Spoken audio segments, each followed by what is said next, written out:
Yung gamit ko screen protector ito kasi sobrang linis and at the same time, wow, look at this. Ayan oh, anti-marites. So this is a privacy tempered glass from Wisken. Yan. So if you're gonna buy one or you're gonna get one, ito yung itsura niya. And but parang laki niya para sa isang tempered glass kasi meron siyang loading tray. Once you open this, ayan, ganito yung magiging itsura. Usually nag-iiba sila ng design pagdating sa loading tray. Depende kung anong model yung kukunin nyo.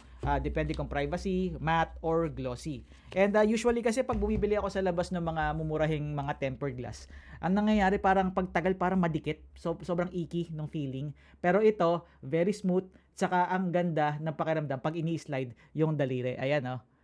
Yan, no? Meron siyang natural na oleophobic coating na talagang makakatulong sa pag-navigate or yung experience ng navigation nyo sa inyong mga phone. So, hindi siya nagdidikit, hindi siya naglalagkit. And if ever magkakasmudge, ang dali niyang linisin.